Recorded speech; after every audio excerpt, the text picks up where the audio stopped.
သင်္ကန်းစာပေးတဲ့အနေနဲ့မြတ်စွာဘုရားဆုံးမခဲ့တာဖြစ်တယ်ဘုရားရဲ့ဆုံးမဩဝါဒတွေဟာအလုံးဘဝကြီးပွားတိုးတက်ရေးကိုဥတည်ထားတာဖြစ်တယ်အကျဉ်းချုပ်ပြောရမယ်ဆိုလို့ရှိရင်မြတ်စွာဘုရားဟောတဲ့တရားတော်တွေထဲမှာဟိတနဲ့အာဟိတဆိုတဲ့လူလောကလူသားတွေတွေ့နိုင်တဲ့ကောင်းကျိုးချမ်းသာကိုပေးနိုင်တဲ့တရားကဟိတလို့ခေါ်တယ်ဆိုးကျိုးကိုဖြစ်ပေါ်စေတဲ့တရားတွေကတော့အာဟိတလို့ခေါ်တယ်သရဝရရဲ့အကျိုးစီးပွားကိုဆောင်ရွက်တော်မူတဲ့အခါမှာသရဝရရဲ့တဏ္ဍမှာကောင်းကျိုးချမ်းသာကိုဖြစ်ပေါ်စေနိုင်တဲ့အခြေအနေကောင်းတွေလို့ဆိုတယ်ကုသိုလ်တရားတွေကိုဖြစ်ပေါ်စေဖို့ဟောပြောတာဟိတထိုဟိတကိုဟောပြောရင်အာဟိတလို့ဆိုတဲ့အကုသိုလ်တရားတွေကိုဖယ်ရှားဖို့ဆုံးမဩဝါဒပေးခြင်းဒီနှမျိုးပဲရှိတယ်ဆိုလိုတာကတော့တရားစကားနဲ့နားလည်အောင်ပြောရမယ်ဆိုရင်လှုပ်တဲ့နာနဲ့မလှုပ်တဲ့နာဒီတစ်ခုမလှုပ်ရမှနဲ့လှုပ်ရမှဒီနှမျိုးကိုဟောတာပဲဖြစ်တယ်မိမိတို့သားသမီးတွေကိုမိဘတွေကဆုံးမတယ်ဆရာသမားတွေကတပည့်တွေကိုဆုံးမတဲ့အခါမှာမလှုပ်ရမှနဲ့လှုပ်ရမှဒီနှစ်ခုပဲပြောတယ်လောကမှာကောင်းကျိုးချမ်းသာရအောင်ညွှန်ကြားတယ်တိုင်းပြည်တစ်ခုအုပ်ချုပ်တဲ့အခါဥပဒေရေးဆွဲတယ်အနှစ်ချုပ်ပြောမယ်ဆိုလို့ရှိရင်မလှုပ်ရမယ့်ဟာနဲ့လှုပ်ရမှဒီနှစ်ခုပဲရှိတယ်မလှုပ်ရမယ့်ဟာကအာဟိတလှုပ်ရမယ့်ဟာကဟိတမြတ်စွာဘုရားဟောသမျှတရားတော်တွေထဲမှာတရားတော်တွေကိုအလုံးနှစ်ချုပ်ပြောပြီးမလှုပ်ရမှာကိုရှောင်ဖို့နဲ့လှုပ်ရမှာကိုလှုပ်ဆောင်ဖို့ဒီနှစ်ခုပဲအဓိကထားဟောတာပဲဖြစ်တယ်လောကမှာကောင်းကျိုးချမ်းသာတွေရခြင်းနဲ့ဆိုရင်မလှုပ်ရမှာကိုရှောင်ခြင်းနဲ့လှုပ်ရမှာကိုလှုပ်ဆောင်ခြင်းဆိုတဲ့ဒီနှစ်ခုပြည့်ပြည့်စုံဖို့လိုအပ်တယ်ပေါ့မလှုပ်ရမှာကိုလှုပ်လို့ရှိရင်လည်း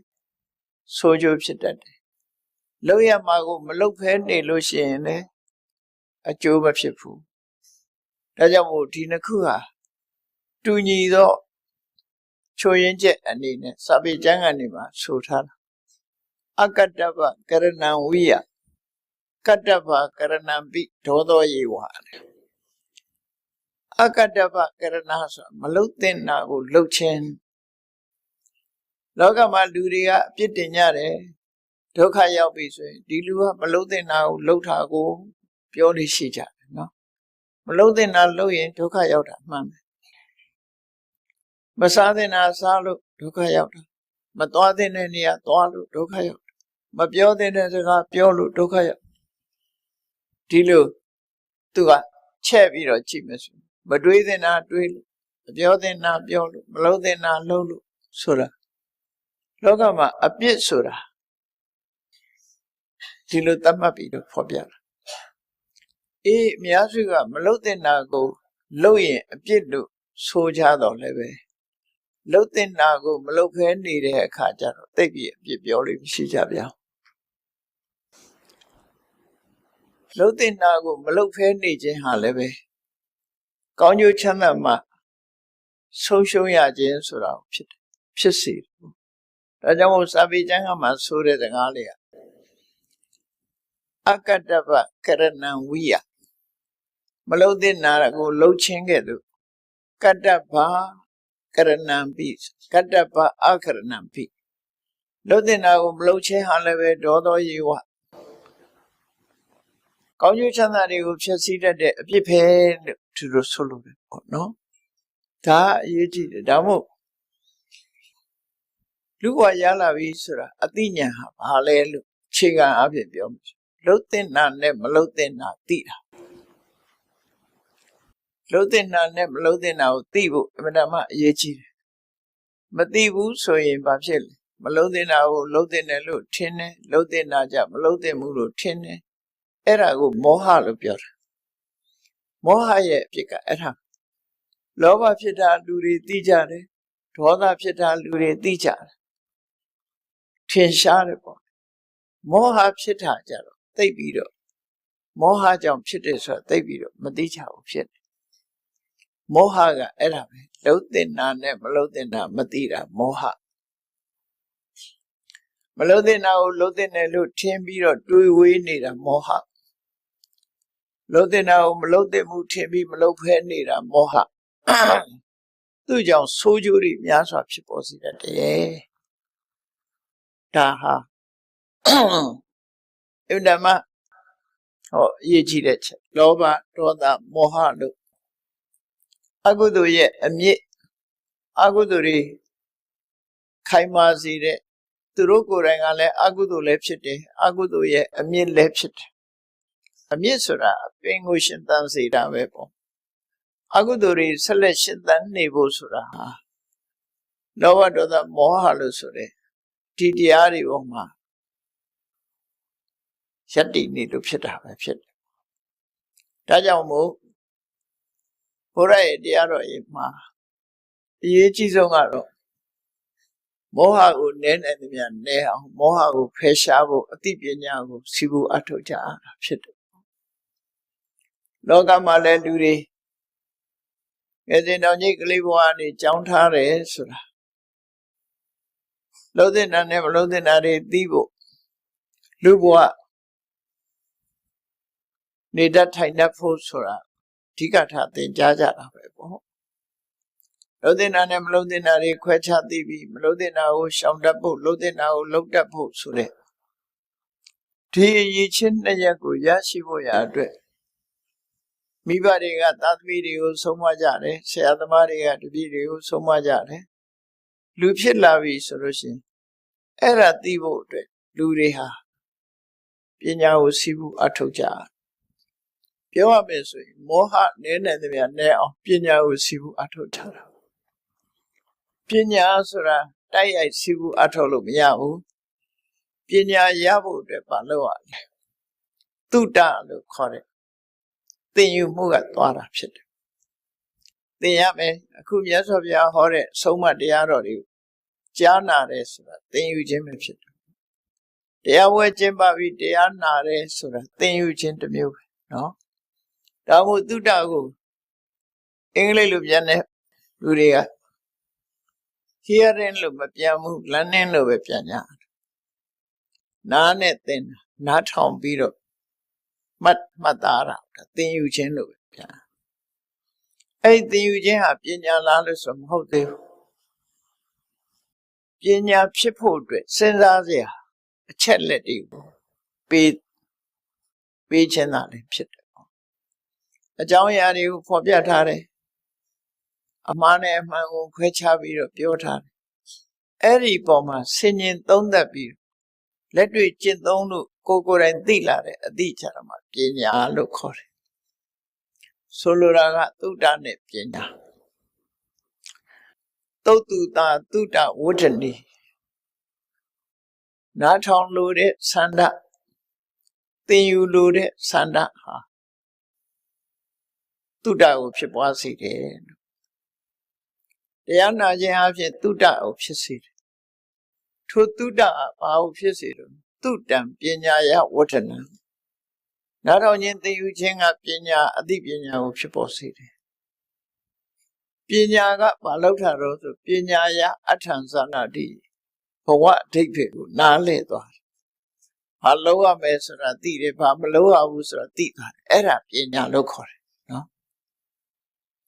အဲ့ဒီသိသွားတဲ့အသိကိုပညာလို့ခေါ်တာပဲညာတော့အထောဒုက္ခဟောအဲ့ဒီသိသွားတဲ့အသိကမှလူတွေကိုဘဝလမ်းကြောင်းမှာအဆင်ပြေစေတယ်လို့ဆိုလိုတာချမ်းသာတယ်ဆိုဟောအဆင်ပြေသွားအမှားယွင်းမရှိတော့ဒါကြောင့်မို့မောဟကိုပယ်ဖို့ရအတွက်မြတ်စွာဘုရားကပညာဘာဝိတ္တပမောဟတပဟာနာယတွေ့ဝေခြင်းဆိုတဲ့တွေ့ဝေစေတတ်တဲ့မောဟတရားကိုဖယ်ရှားပစ်ဖို့အတွက်ပညာကိုကိုယ်တဏ္ဍာမှာဖြစ်စေရမယ်တိုးပွားစေရမယ်လို့သူဟောတာ အဲ့ဒီပညာရဖို့အတွက်ကြဘာတွေနဲ့လောက်ကြဗျာတုတ္တလို့ခေါ်တယ်နားနဲ့နားထောင်ခြင်းခဏခေတ်ကြတော့စာအုပ်စာတမ်းတွေဖတ်ရှုခြင်းမြင်เสียကြားเสียကိုယ်ရှိမှလုပ်တဲ့အလုပ်တွေမြင်တာကိုမှတ်သားထားတယ်ကြားတာကိုမှတ်သားထားတယ်ဘဝအတွေ့အကြုံတွေအကြားအမြင်ရောက်ပေါင်းပြီးတော့သုံးတာနော်မီဒီယာနှစ်ခုရှိတယ်ပညာရဖို့အတွက်မျက်လုံးနဲ့နားပေါ့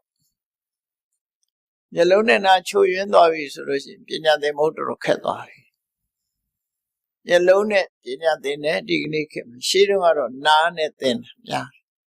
ဒါကြောင့်မို့တုတ္တဆိုတဲ့စကားလုံးကိုဦးစားပေးပြီးသုံး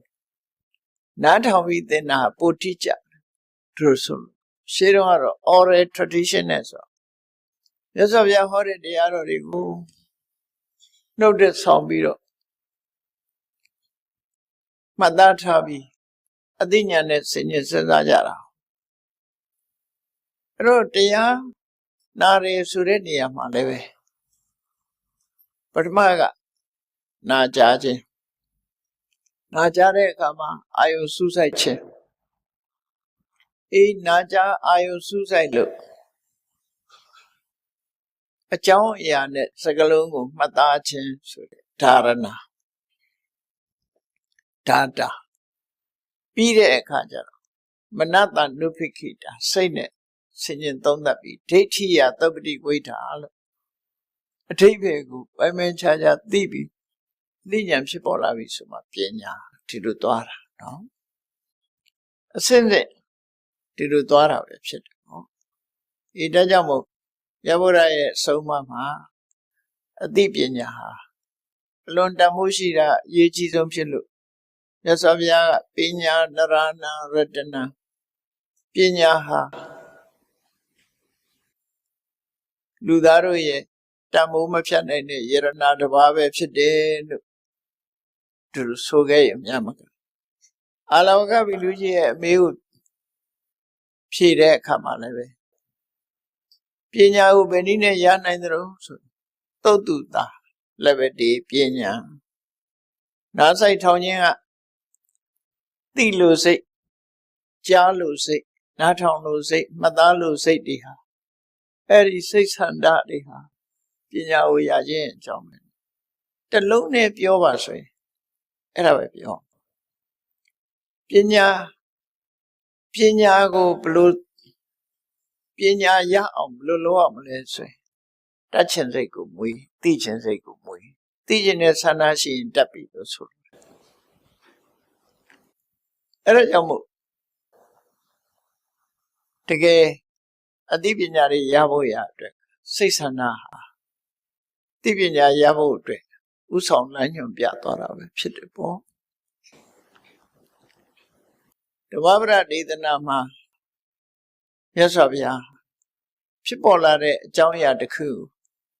သုံးသပ်ပြီးခုခေတ်စကားနဲ့ပြောမစို့သီဝရီတစ်ခုထုတ်ပြီးနော်အဆိုမိတ်တစ်ခုထုတ်ပြီးအဲ့ဒီအဆိုမိတ်ဟာအလုံးကိုတိကျပြီးနိယမသဘောတရားကိုဆောင်းပြီးတော့သရဝရီအတွက်ခိုင်လိုင်းသဘောဖြစ်သွားအဲ့ဒါဓမ္မပဒမှာမြတ်စွာဘုရားရဲ့ဆုံးမိန့်လေးတွေကိုမှတ်သားဖို့ဒီကနေ့အပိုင်း13မှာမြတ်စွာဘုရားဆုံးမခဲ့တဲ့ဓမ္မပဒဒေသနာကဘာလဲလို့ဆိုရင်ကုသိုလ်ကောင်းမှုပြုသူနဲ့ပတ်သက်ပြီးတော့ကုသိုလ်ကောင်းမှုပြုဖို့အကျိုးတရားနဲ့တိုက်တွန်းပြီးတော့ကုသိုလ်ဆိုတာပြုရမယ်ဆိုတဲ့သွန်သင်ချက်နဲ့ဆုံးမဩဝါဒပေးတာပဲဖြစ်တယ်ကုသိုလ်ပြုတဲ့ပုဂ္ဂိုလ်ဟာအကျိုးရလဒ်ပါရှိတယ်ဆိုတာဖော်ပြတဲ့အနေနဲ့ဒီဒေသနာတော်ကိုခေါ်တာဖြစ်တယ်ဒေသနာတော်ကတကယ်ရှင်းရှင်းလေးဣဒနန္ဒတိပစ္စနန္ဒတိကတပုံညောဥပယထနန္ဒတိအပြစ်ကင်းပြီးကောင်းကျိုးချမ်းသာကိုရစေနိုင်တဲ့ကုသိုလ်တရား အဲ့ဒီကုသိုလ်တရားလုပ်ပြီးတဲ့ပုဂ္ဂိုလ်တိုင်းကောင်းမှုကုသိုလ်လုပ်ထားလို့ကောင်းမှုကုသိုလ်ရှိတဲ့ပုဂ္ဂိုလ်တိုင်းဟာဘယ်လိုအကျိုးတရားတွေကိုရနိုင်တော့ဣဒနန္နတိလက်ရှိဘဝမှာလည်းပဲနှစ်သက်ပျော်ရွှင်ရတယ်ပိဿနန္နတိနောက်ဘဝရောက်တဲ့အခါမှာလည်းနှစ်သက်ရတယ်ပျော်ရွှင်ရဥပယထနန္နတိဒီဘဝမှာလည်းနှစ်သက်เสียနောက်ဘဝမှာလည်းပဲနှစ်သက်เสียနှစ်ဘဝလုံးမှာနှစ်သက်ကျင့်တ်เสียတွေနဲ့ပဲတွေ့ရမယ်လို့သူပြောဆိုလိုတာကကုသိုလ်ကောင်းမှုရဲ့အကျိုးဟာမင်းကောင်းတာတွေနဲ့ကြီးတွေ့ပြီးတော့မင်းဘဝဟာဘယ်တော့ဖြစ်ကြည်နူးနေရမယ်လို့ပြောကုသိုလ်လုပ်လို့ရှိရင်ကုသိုလ်ရဲ့အကျိုးတရားဟာကြည်နူးမှုကိုဖြစ်စေမှာပဲဖြစ်တယ်နှစ်သက်เสียတွေနဲ့ကြီးတွေ့မယ်ကုသိုလ်ကောင်းမှုလုပ်လိုက်ပြီးဆိုရင်ဒီကုသိုလ်ကောင်းမှုကြောင့်မို့လို့လုပ်ပြီးတဲ့အချိန်လေးမှာတည်းပဲနှစ်သက်เสียကျင့်တ်เสียဖြစ်ရအကျိုးပေါ်တဲ့အခါမှာလည်းပဲနှစ်သက်เสียကျင့်တ်เสียဖြစ်တယ်ဒီဘဝမှာနှစ်သက်တာနောက်ဘဝမှာလည်းနှစ်သက်เสียမကြိုက်တဲ့အရာဆိုတာတခုမှမဖြစ်ဘူးဒါကုသိုလ်ရဲ့အကျိုးတရားကိုပြောပြတာနော်မြတ်စွာဘုရားကကုသိုလ်ကောင်းမှုလိုက်ဒါကြောင့်မို့ဘဝတိုင်းမှာဒီဘဝလည်းနှစ်သက်ခြင်းနဲ့ပီတိဖြစ်ခြင်းနဲ့နောက်ဘဝမှာလည်းပီတိဖြစ်ခြင်းနဲ့ဆိုရင်ဘာလို့ကုသိုလ်လုပ်လို့ပြောတာကုသိုလ်လုပ်ရင်မင်းပီတိဖြစ်ရမယ်နှစ်သက်ရတယ်ပီတိဖြစ်ရတယ်ချစ်တတ်ရတယ်ဝမ်းသာရတယ်ဒီလိုဆိုလို့ဒီဘဝမှာနှစ်သက်ရတာတော့ဘာလဲအကျိုးမပေါ်သေးခင်ရောနှစ်သက်ရတာဆိုကုသိုလ်ဆိုတာအကျိုးမပေါ်ခင်ကိုချစ်တတ်တယ်ဘာမှမခံစားရခင်ကချစ်တတ်သာသမီရခြင်းနဲ့မိဘကိုရခြင်းနဲ့သားကလေးမွေးဖွားလာပြီဆိုသားကလေးကြည့်ပြီးပီတိဖြစ်မျောလင်းချက်တွေနဲ့ပီတိတွေဖြစ်နေပြီကုသိုလ်ကောင်းမှုကလည်းအကျိုးမပေးနဲ့အောင်မပေးသေးဘူးလို့ဆိုလောက်ခုမှလှုပ်လိုက်တဲ့ကုသိုလ်ကောင်းမှုကလည်းပဲမျောလင်းချက်နဲ့ပီတိတွေကိုဖြစ်စေဒါမို့ကုသိုလ်လှုပ်ထားတဲ့ပုဂ္ဂိုလ်ဟာငါကုသိုလ်ကောင်းမှုတွေလှုပ်ပြီးသွားပြီဆိုတဲ့အချိန်လေးမှာအဲ့ဒါတွေးတာနဲ့ပဲပီတိဖြစ်ရတယ်လို့သူတို့ပြောပုံညာမေကတန္တိနန္ဒတိငါဟာကောင်းတဲ့အလုပ်တွေပြစ်ကင်းတဲ့အလုပ်တွေငါလှုပ်ထားပြီးပြီကိုယ့်ကိုလုံခြုံစိတ်ချရခြေနဲ့အားရတဲ့အနေအထားမျိုးတွေဖြစ်ပေါ်သွားလောကလူတွေဟာခြေနဲ့အားရမှုတွေဘာတွေနဲ့ဖြစ်တတ်တယ်ကိုလိုချင်တဲ့အရာရလို့ရှိရင်လည်းခြေနဲ့ကြတူတယ်ငွေကြေးတနာရရင်လည်းခြေနဲ့ဆုလိုက်ရရင်လည်းခြေနဲ့တယ်ဆောင်ဝဲအောင်ရင်လည်းခြေနဲ့တယ်ပေါ့နော်ကိုဖြစ်ချင်တာတခုဖြစ်ပြီဆိုရင်ခြေနဲ့ကြတဲ့ဟာတွေရှိတယ်အဲ့ဒီထဲမှာခြေနဲ့เสียအကောင်းဆုံးကတော့ကိုလုပ်တဲ့ကုသိုလ်ကောင်းမှုလုပ်ဖြစ်သွားပြီဆိုတာဟာခြေနဲ့เสียအကောင်းဆုံးဖြစ်တယ်ဘာကြောင့်လို့ဆိုရင်ငွေကြေးတနာရလို့ခြေနဲ့တာအတိုင်းတာတစ်ခုပဲခြေနဲ့လို့ရဆောင်ဝဲအောင်လို့ခြေနဲ့တာတခုဆုလိုက်ရလို့ခြေနဲ့တာအတိုင်းတာတစ်ခုပဲခြေနဲ့လို့ရကုသိုလ်ကောင်းမှုဆိုတာကဆက်တိုက်ခြေနဲ့မှုတွေနဲ့ပဲကြုံတွေ့လာပီတိဖြစ်เสียတွေနဲ့ပဲကြုံတွေ့လိမ့်မယ်ဒါကြောင့်မို့ဘေယောနန္ဒတိသုတ်ကတိန်ကတော်ကိုလို့တဲ့ကုသိုလ်ကောင်းမှုကြောင့်အခြေအနေကောင်းတွေဖြစ်ပေါ်လာသုကတိဆိုတာဒုက္ခရဲ့တရားတနည်းအားဖြင့်ပြောမှဆိုအခြေအနေကောင်းမြတ်တဲ့ဘဝတွေရောက်သွားတာဆိုတာအခြေအနေကောင်းတစ်ခုရသွားတာအဲ့အခြေအနေကောင်းတစ်ခုရောက်သွားသုကတိဘုံရောက်သွားတယ်ဆိုရင်ဘေယောနန္ဒတိကုသိုလ်လုပ်တော့ကျင့်နိုင်ရတာတဲ့ပိုးကျင့်နိုင်ရတယ်လို့ဆိုလို့တယ်အကျိုးပေါ်ဖြစ်ပေါ်လာတဲ့အခါမှာပုံမူပြီးတော့ကျင့်နိုင်ရခင်ကျင့်နှမှုကမျှော်လင့်ချက်နဲ့ကျင့်တတ်တယ်လို့ဖြစ်ဟိုဟာလက်တွေ့အကျိုးခံစားရပြီဆိုရင်တော့ပို့ပြီးတော့ကျင့်နိုင်ရတယ်ဒါကုသိုလ်ပြုခြင်းရဲ့အ ကျိုးကျေးဇူးကိုမြတ်စွာဘုရားဒီဒေသနာတော်ဟောတာနော်ဒီဒေသနာဟောတာတကယ်ဖြစ်ပျက်တစ်ခုဥတည်ပြီးတော့ဟောတာလက်တွေ့ပြပြီးတော့ဟောတဲ့ဒေသနာတစ်ခုဖြစ်တယ်ဘုရားလက်ထက်မှာဖြစ်ပျက်တစ်ခုကဘာလဲလို့ဆိုသာဝတိမြို့မှာစေရဝံကျောင်းတကာကြီးအနာရဘိန်တထေထင်ထင်ရှားရှားလူသိများတဲ့ပုဂ္ဂိုလ်တို့ဦးတယောက်အလုံးကိုလူသိများတဲ့တရားတရားလွန်ကောင်းနေဘုရားဘာသာမဖြစ်ခင်ကတည်းကစားမဲ့တောင်းမဲ့ပုဂ္ဂိုလ်တွေကိုကျွေးမွေးပြီးတော့နေ့စဉ်အလှူကြီးပေးတဲ့ပုဂ္ဂိုလ်ပေါ့သူ့ရဲ့ငယ်နာမည်ကသုဒ္ဓတလို့ခေါ်တယ်သာဝတိမြို့ကသုဝနဆိုတဲ့တထေးကြီးရဲ့သားသူကသုဒ္ဓတအကြီးသူ့ညီကသုဖုတိသုဒ္ဓတကငယ်စဉ်ကတည်းကအလှူဒန်းဝါသနာပါတယ်ဘုရားဘာသာမဖြစ်ခင်ကတည်း generosity သူကအမြဲတမ်းရေရောတတ်တဲ့ပုဂ္ဂိုလ်ရေရောတယ်ဘုရားဘာသာဖြစ်လာတော့ပိုးပြီးတော့သူကရေရောလာမြတ်စွာဘုရားနဲ့တွေ့ပြီးတော့တရားဓမ္မနားလဲရတဲ့အခါမှာအမှန်မြင်ခြင်းနဲ့တန်တရားခင်းခြင်းဆိုတာဘာသာတရားနဲ့ပတ်သက်ပြီးဓမ္မနဲ့ပတ်သက်ပြီးသူကအမှန်မြင်သွားတယ်အမှန်မြင်လဲဆိုတာမိစ္ဆာဒိဋ္ဌိကိုပယ်တာပဲစာပေကျမ်းမှာလူတွေပြောတယ်သောတပန်ဒိဋ္ဌိဝိသိကိစ္စခင်းတယ်ဆိုတာအဲ့ဒါပဲအမှန်မြင်တယ်ဓမ္မနဲ့ပတ်သက်ပြီးတန်တရားမရှိတော့အဲ့တော့အမှန်မြင်ခြင်းနဲ့တန်တရားခင်းခြင်းဆိုတဲ့အခြေအနေတရားကိုရရှိပိုင်ဆိုင်သွားတယ်သောတပန်ပုဂ္ဂိုလ်ဖြစ်သွားအဲ့ဒီအချိန်မှာသူဟာစီးပွားရေးလုပ်တာပဲအယောင်းဝယ်နဲ့သွားတာအယောင်းဝယ်ကိစ္စနဲ့ရာဇဂိုမြို့ကိုသွားပြီးတော့အယောင်းဝယ်လုပ်တယ်မြတ်စွာဘုရားနဲ့တွေ့တယ်တွေ့လိုက်တဲ့အခါမှာသူကြည်နူးဝယ်ရတယ်ဖြစ်မြတ်စွာဘုရားကိုသာဝတိကိုကြွားပြန်လာရာဇဂိုဆိုတာဘီဟာနယ်ထဲမှာရှိတော့အိန္ဒိယအလယ်ပိုင်းလောက်မှာရှိတယ်သာဝတိဆိုတာအိန္ဒိယမြောက်ပိုင်းမှာရှိတယ်သူဟိမွန်တာနဲ့ခတ်သွားနီးသွားဟိုဘက်ရောက်ရင်ခုခေတ်ပြည်ပုံနဲ့ကြည့်မယ်ဆိုရင်သာဝတိဟိုဘက်ကနီပေါနယ်စာရောက်သွားပြီပေါ့အဲ့တော့သာဝတိကမြောက်ပိုင်းမှာကြာတယ်ရာဇဂိုကအလယ်ပိုင်းမှာကြာတယ်ရာဇဂိုကနေပြီးတော့မြတ်စွာဘုရားကို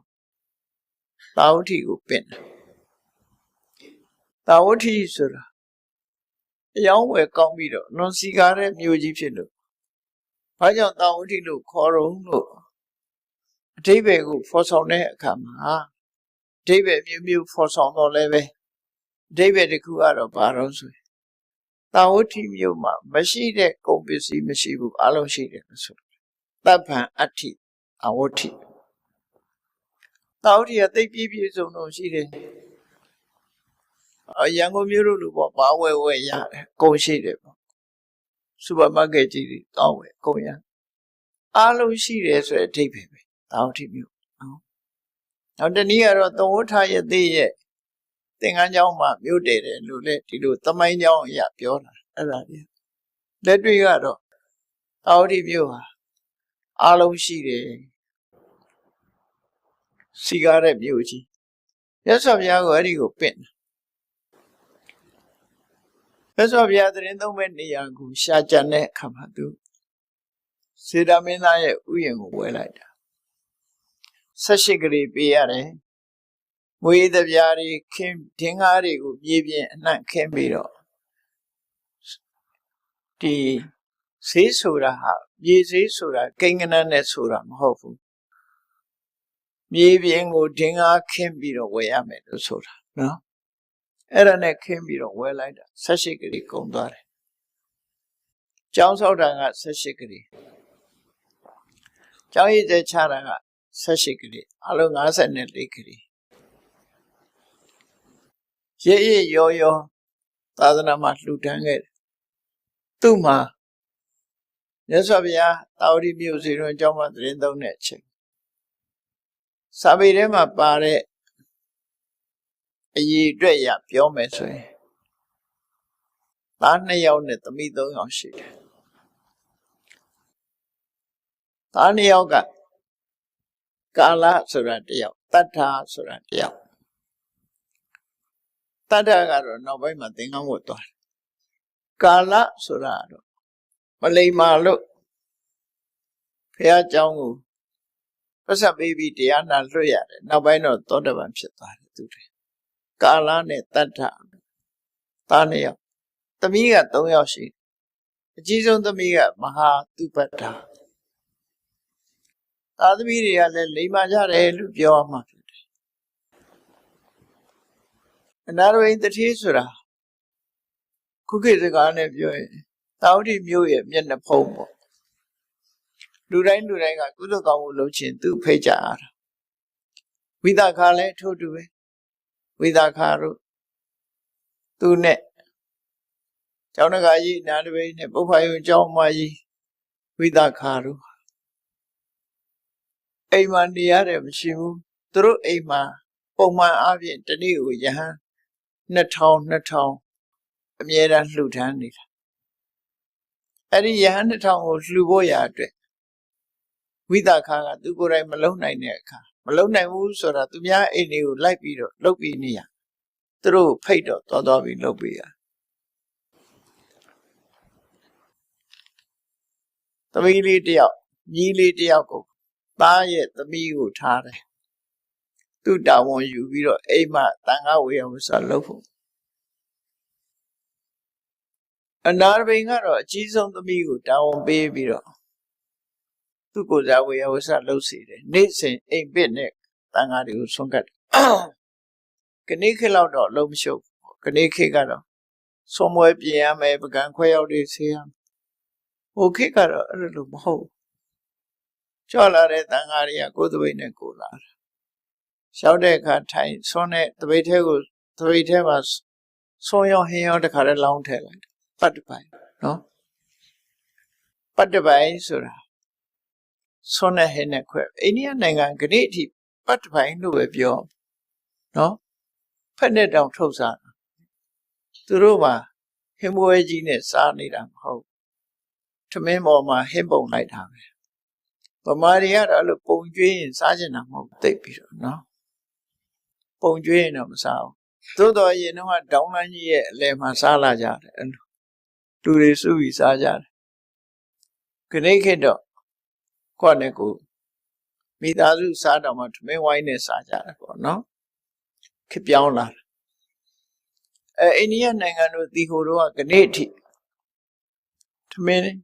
Sonte, Tabby, Henny Bonite. Era.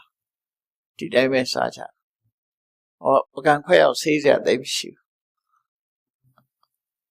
For either the only no solution, so not be me, and Raminya Danga, Raminya Kainga, Yahania, the way depart. Janet, for you the way Mabara, for you don't let the way you let me see Jaro.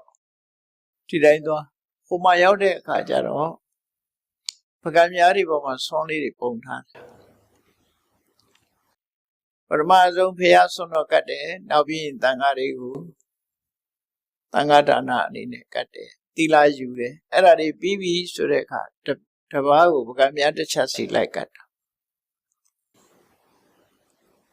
Go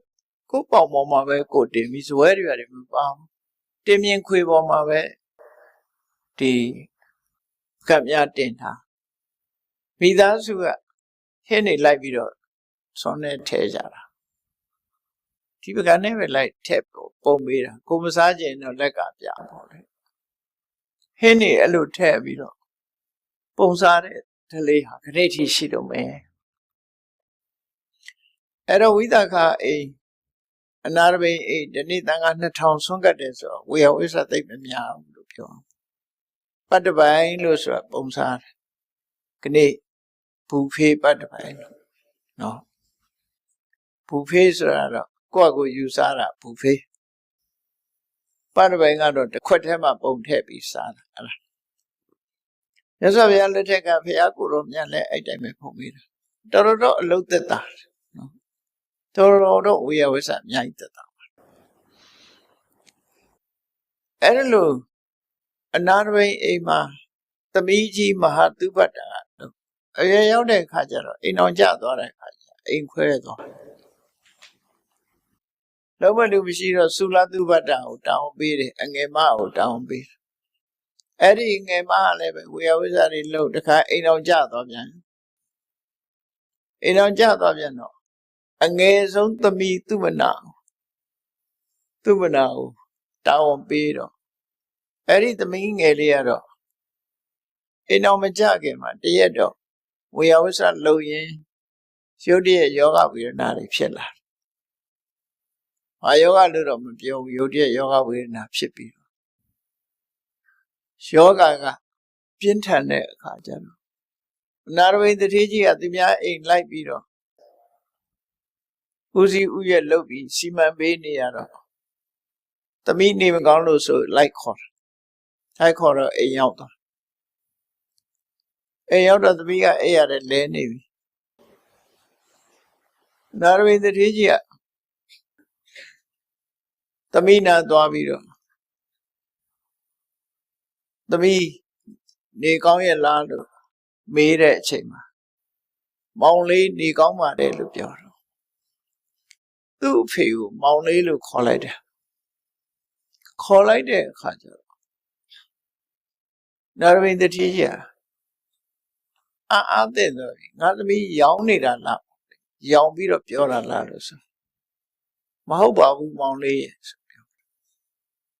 ငါသမီးကတေးရမှကြောက်လို့လားလို့ဆိုငါမကြောက်ပါဘူးမောင်လေးရဲ့ဆိုပြီးတော့ခဏနေတေးသွားအဲ့စကားလေးပြောပြီးတဲ့နောက်မှာဆုံးသွားရှာကလေးမှာဘာယောဂလည်းတော့ဖော်မပြဘူးနော်အဲ့ယောဂနဲ့ပဲဆုံးသွားရှာအနာရဝိတ္တိကြီးကယူချုံးမရဖြစ်တယ်သူ့သမီးလေးအတွက်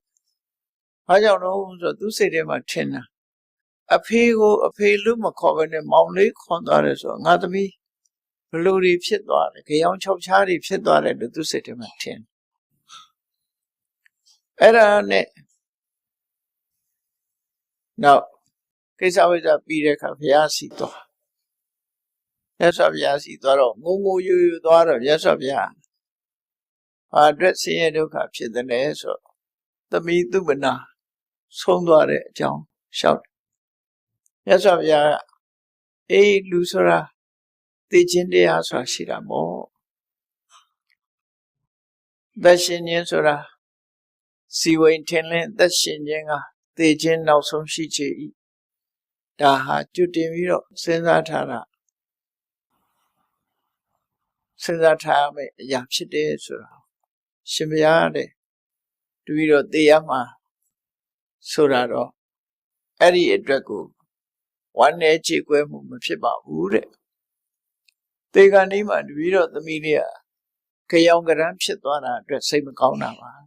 ဘယ်လိုဖြစ်လို့လဲဆိုတော့ခုနပြောပြအဲ့ဒါကြောင်ကရမ်းဖြစ်တာမဟုတ်သူပြောတာအမှန်တဲ့မြတ်စွာဘုရားဖြေရှင်းပြီးဘာကြောင့်လို့ဆိုရရှင်တရားတူတရားမြတ်နဲ့ကြည်လိုက်မယ်ဆိုရင်အနာတပိန်ကသောတပန်ရှိသေးတယ်သူသမီးကသူ့ရဲ့တဆင့်တာသွားတယ်တက္ကရာကံဖြစ်ရောက်တယ်အဲ့ဒါကြောင့်မို့လို့တရားအဆင့်အားဖြင့်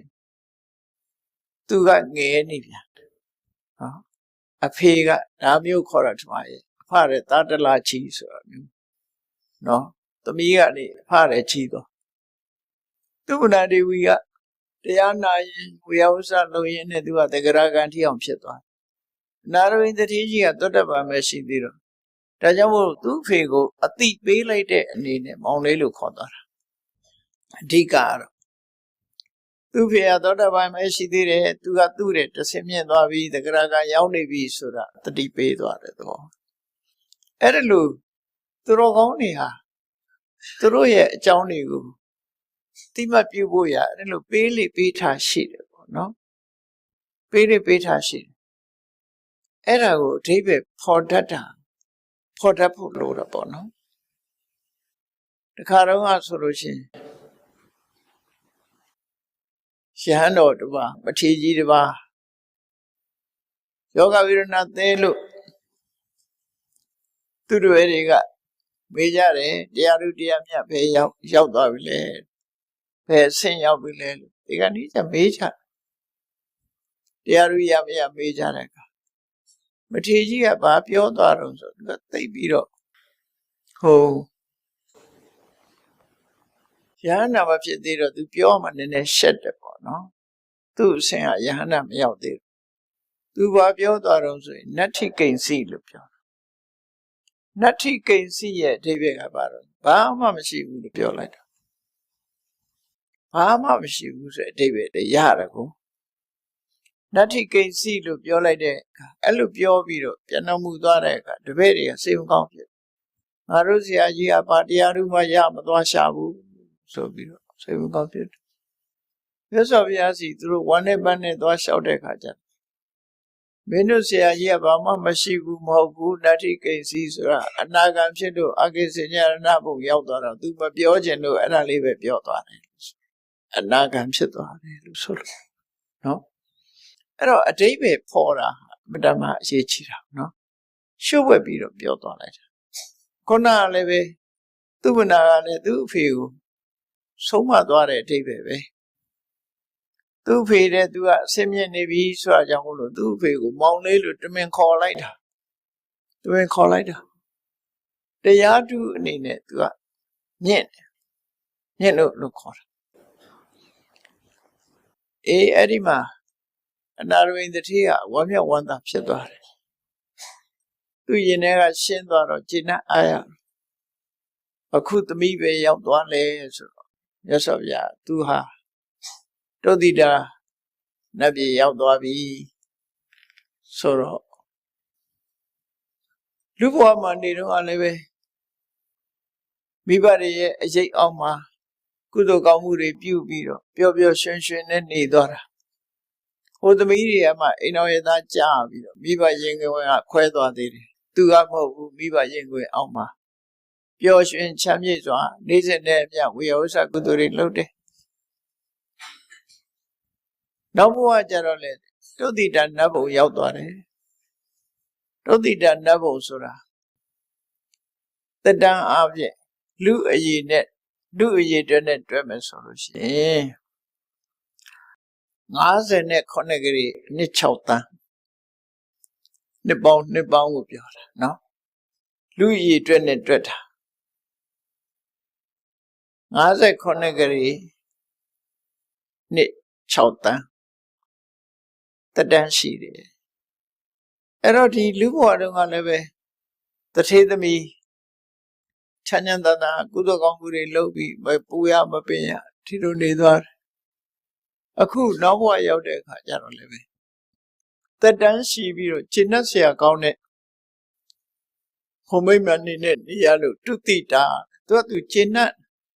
လောကမှာကျင့်တတ်ဖို့ဆိုတော့ခက်တာနော်လူတွေဟာကျင့်တတ်ကြရဲ့လားလို့မေးချင်လိုက်လို့ရှိရင်ကျင့်တတ်မှုရှိတယ်လို့လည်းရှိမှာမရှိတဲ့လူကလည်းမကျင့်တတ်သေးဘူးလေတခုရလို့လည်းကျင့်တတ်သေးတာမှမဟုတ်တာအဲ့တော့အပြည့်အဝကျင့်တတ်မှုဆိုတဲ့ဒီဟာအမတမရှာတုတိတာဆိုအလုံးဟာသူ့ဘဝဟာမကျင့်တတ်စရာတခုမှမပါဘူးအလုံးကနေစရာတွေပုံမိတ်မှန်နေဘယ်နေရာကြည့်လိုက်ကျင့်တတ်စရာတွေနှစ်သက်စရာမျက်နှိုးစရာတွေကြီးပဲတွေ့ရမယ်တုတိတာဆိုဒါကြောင့်မလို့အဲ့ဒီပုံကိုတုတိတာလို့နာမည်ပေးထားတာနော်နှစ်ချိုက်စရာကျင့်တတ်စရာအဲ့ငရဲပုံကြတော့လေမြတ်စွာဘုရားဘယ်လိုဟောထုံးဆိုရဟန်းတွေကိုသုတ်တန်တစ်ခုမှာသဗ္ဗတယတဏိကသုတ်တံဘာဟောသွားတယ်ရဟန်းတို့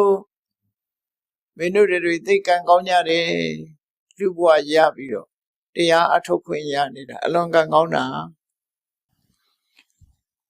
လောကမှာသဗ္ဗတယတဏိကငရဲဆိုတာရှိတယ်မျက်စိကမြင်လိုက်လို့ရှိရင်မြင်လိုက်တဲ့အရာမှန်သမျှကကြောက်မွဲ့ဖွယ်ရာထိတ်လန့်ဖွယ်ရာတွေချီပဲစိတ်ချမ်းသာစရာတစ်စက်မှမရှိဘူးမျက်စိကမြင်ရတဲ့ဟာတွေကကြားရတဲ့အရာတွေကလည်းပဲ ချီနူးစရာတစ်ခုမှမရှိဘူးအနတ်ကလည်းပဲချီနူးစရာတစ်ခုမှမရှိဘူးအရသာကလည်းပဲချီနူးစရာတစ်ခုမှမရှိဘူးမျက်စိနာနာလျှာကာယခန္ဓာကိုယ်ကထိတွေ့ရတဲ့ဟာတွေကလည်းဒုက္ခအတိတွေကြီးပဲခြေနှက်စရာတစ်ခုမှမရှိဘူးတွေးကြည့်ရင်လည်းကြောက်ဝဲဖွယ်ရာတွေကြီးပဲဆိုမျက်စိနာနာလျှာကာယအထိတွေ့အလုံးကိုကြမ်းတမ်းရက်ဆက်ပြီးဒလဇတ်ဆင်းရဲဒုက္ခတွေနဲ့ကြုံတာဘယ်လိုလုပ်တရားထုတ်လို့ရငရဲဆိုတာအဲ့လိုပဲဒလဇတ်ဆင်းရဲနေလို့နိရယဆိုတဲ့အဓိပ္ပာယ်ကအယဆိုတာချမ်းသာဒုက္ခနိဆိုတာမရှိတာချမ်းသာဒုက္ခတစ်စက်မှမရှိတဲ့နေရာကိုငရဲလို့ခေါ်တာပဲပါဠိစာပေကနိရယချမ်းသာကင်းတဲ့အယလို့ခေါ်တယ်ချမ်းသာကင်းတဲ့ဘုံဘဝကိုနိရယလို့ခေါ်လူပြေမှာချမ်းသာတာရှိသေးတယ်လေဆိုတော့ဥမာပဲသွားကြိုက်တဲ့အခါကျတော့ဒုက္ခရောက်တယ်မို့လားအဲ့လိုမရသွားကြိုက်တယ်နားကြိုက်တယ်ဆိုတာခံရခက်တခုနာကျင်နေပြီဆိုခါသို့တော့ဒီတိုင်းနေလို့ရှိရင်ဘာမှမဖြစ်ဘူးလေနေလို့ထိုင်လို့ကောင်းနေရင်ဘာမှဖြစ်ကိုမှအမြဲတမ်းသွားကြိုက်နေတယ်လို့ခံနေရမှာစဉ်းစားကြည့်ပေါ့တွေးကြည့်အဲ့ဒီဆိုလိုက်လူတွေမှာတောင်နေမကောင်းတဲ့မသားရှိဒီကိုလုံးနာနေရထိုင်ခက်တယ်အေးသူတို့စီမှာသာဝရဒုက္ခတွေနဲ့ပဲနေကြတာဖြစ်အခုတုတိတာကြတော့စတုမာရိတို့တာဝရိန်သာတို့ဆိုတာတွေကမကျေနပ်စရာတွေအများကြီးတွေ့တယ်တရားမင်းကြီးတောင်မကျေနပ်စရာတွေခဏခဏတွေ့ရနော်မကျေနပ်စရာတွေတွေ့တုတိတာကြတော့အဲ့လိုမကျေနပ်စရာတခုမှမတွေ့ရဘူးအလုံးကနှစ်ချိုက်စရာတွေကြီးပဲတွေ့ရမယ်ဒီလိုဆိုလိုတာပေါ့နတ်ဘုံတွေကလည်းသူ့နာမည်နဲ့သူပဲနေမနာရတိဆိုတာကိုယ်စိတ်တိုင်းကြလေးဖန်ဆင်းပြီးတော့ပြောနေတဲ့နေရာနော်ကစားတာလို့ဖြစ်နေကလေးတွေဆိုတာကိုယ့်အကိုအယုတ်ကလေးတွေလှုပ်ပြီးတော့ကစားကြတယ်ပျော်ကြတယ်လေကိုယ့်အကိုအိမ်လေးဆောက်ပကြီးလေးဆွဲအဲ့ဒါမျိုးလို့ကစားစရာနဲ့ပြောတာမျိုးလို့နေမနာရတိဆိုတာလေကိုကြိုက်တဲ့ပုံစံလေးပြောင်းလိုက်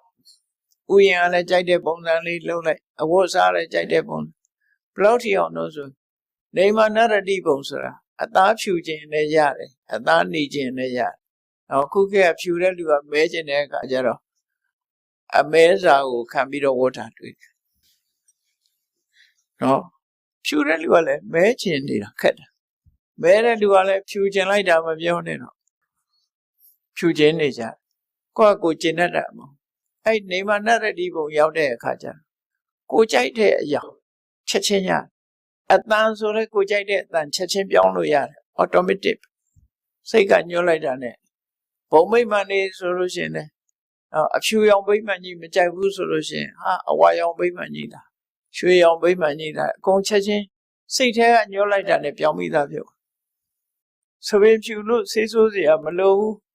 စပင်ဖြူမကြိုက်ဘူးဆိုရင်ချက်ချင်းကြိုက်တဲ့အယောင်ပြောင်းလို့ရတယ်အလွန်ကောင်းတယ်အဲ့ဒါနေမနာရတိပုံဝိသခာကအဲ့ဒီပုံရောက်သွားတယ်နေဝနာရတိပုံအဝိသခာအနာရဝိငါတုတ်တိတံမှာပရဏိဝိတဝတ္တဝတိဆိုတာအဲ့တော့သူများတွေဖန်ဆင်းထားတဲ့ဟာကိုယ်စိတ်တိုင်းညသူများတွေကဖန်ဆင်းတာသူများဆောက်တဲ့အိမ်ပေါ်တက်နေရတယ်လို့ပဲသူဟာတော့သူကိုယ်တိုင်တော့မလုပ်ဘူးသူများလုပ်တာတွေကိုကိုယ်စိတ်တိုင်းညဖြစ်စေအဲ့ဒီနတ်ဘုံတွေအားလုံးဟာဒုက္ခဘုံတွေကြီးပဲကောင်းဒုက္ခဘုံကံတရားရဲ့အကျိုးပေးမှုကိုပြည့်ဝခံစားရတဲ့ဘုံတွေဖြစ်လို့မျက်စိနာနာလျာကာယဆိုတဲ့အင်္ဂါယတ္တိနဲ့ကြုံတွေ့ရတဲ့အစင်းအတန်အနရတာလို့ခေါ်တဲ့ကာမဂုဏ်အထိတွေ့လို့ဆိုတဲ့ကာမဂုဏ်အာယုန်တွေနဲ့မမောတွေ့တာပျော်ရွှင်စရာရှိတဲ့ပုံမျိုးမျိုးကာမဘုံလို့ခေါ်တာအဲ့ဒီဘုံကြီးကပြောစရာတွေနဲ့ပြည့်နဲ့နေတဲ့ဘုံကြီးလို့သူပြောတာပေါ့နော်အဲ့တော့လူပြေကြတော့ချမ်းသာတဲ့အခါချမ်းသာဆင်းရဲတဲ့အခါဆင်းရဲ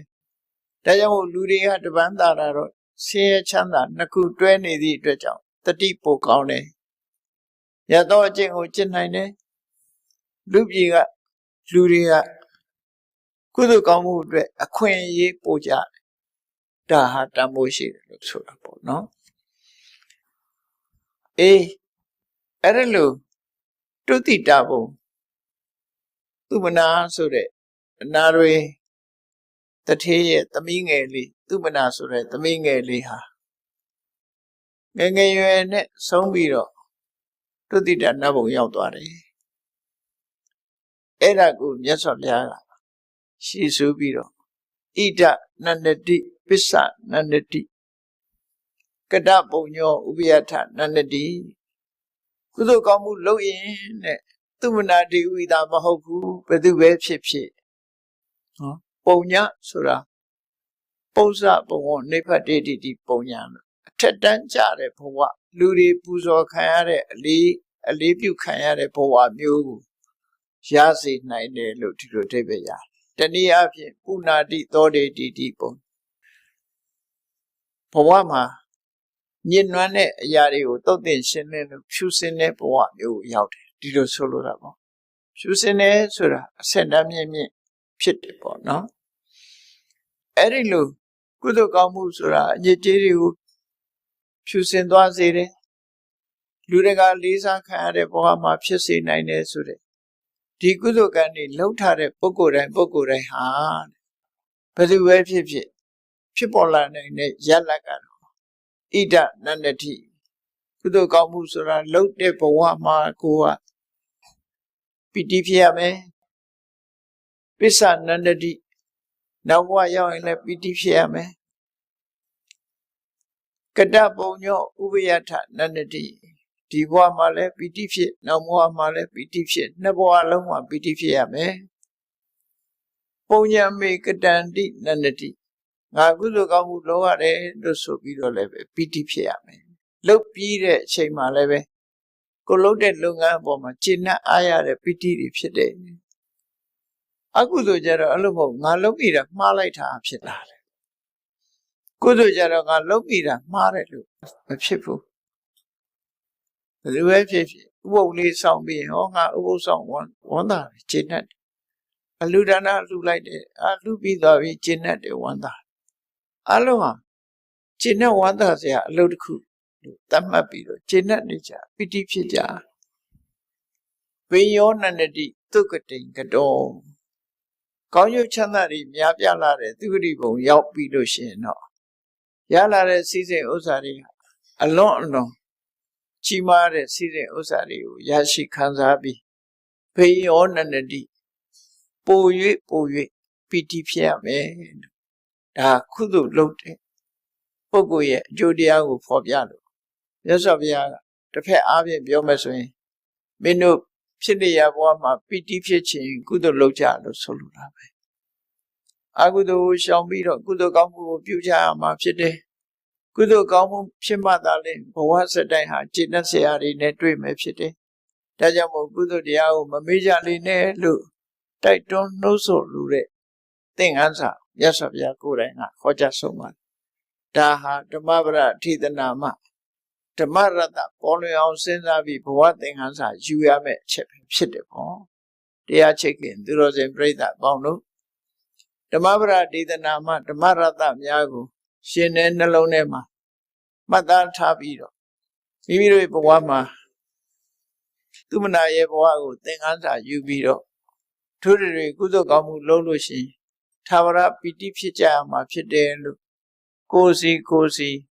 ရှုံကြည်အားထားကုသိုလ်တရားဖြစ်ပေါ်အောင်ကြိုးစားနိုင်ကြပါစေကုန်သတည်း